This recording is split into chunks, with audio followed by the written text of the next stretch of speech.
Congolaises et Congolais, mes chers compatriotes, notre pays, la République démocratique du Congo, est meurtri depuis plus de 2 décennies par une insécurité persistante dans sa partie Est. Les conséquences sur nos frères et sœurs de l'Est, mais aussi sur l'écosystème et l'image de notre pays sont incalculables.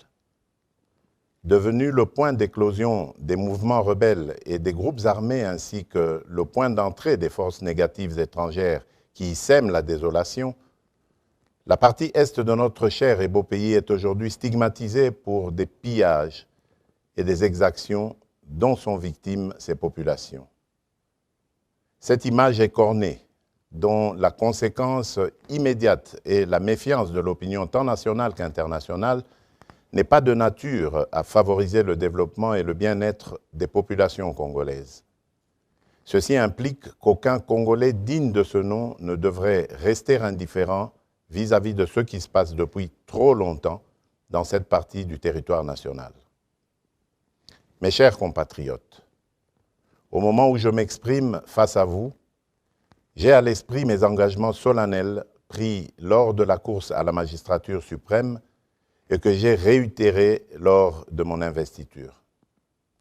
L'un de ces engagements fermes était de déployer toute mon énergie et de faire tout ce qui est en mon pouvoir pour mener une lutte acharnée contre l'insécurité qui sévit à l'est du pays, jusqu'à l'éradication complète des forces négatives qui y ont élu domicile ou en ont fait leur base arrière. Pour cela, je salue la bravoure de nos vaillantes forces armées qui se battent jour et nuit pour nous assurer l'intégrité de notre territoire national et protéger nos populations contre les attaques de ces forces négatives. En outre, je réaffirme ce jour, en ma qualité de chef de l'État, garant de la nation et commandant suprême des forces armées, ma décision que j'annonçais il y a quelques jours d'aborder de la manière la plus efficace qui soit ce problème de terrorisme, de violence, bref, d'insécurité à l'est du pays. Mes chers compatriotes, je m'engage dans cette lutte avec la détermination de trouver une solution définitive à l'inacceptable situation de l'Est. Attentif et sensible à ce que réclame mon peuple, j'entends le cri de détresse de notre population en général et je ressens en particulier les douleurs qu'éprouvent nos mères, nos sœurs et nos filles dans ces provinces ravagées par la barbarie. En effet, depuis ma tournée à l'est du pays lors de la dernière campagne électorale jusqu'aux récentes consultations nationales, j'ai mesuré les attentes de la nation tout entière pour que soient définitivement mises hors d'état de nuire toutes ces forces négatives d'où qu'elles viennent et que ce soit enfin rétabli la paix durable à l'est du pays. Cette paix est la condition sine qua non de notre bonheur et du développement de notre pays. C'est pourquoi, prenant la mesure de la situation et usant des prérogatives constitutionnelles me conférées par les articles 69, 85, 144 et 145 de la Constitution, et après concertation avec le Premier ministre et les présidents des 2 chambres du Parlement national, Conseil supérieur de la défense entendu, j'ai décidé de proclamer l'état de siège sur toute l'étendue des provinces de l'Ituri et du Nord Kivu. Des dispositions subséquentes seront annoncées dans les heures qui suivent.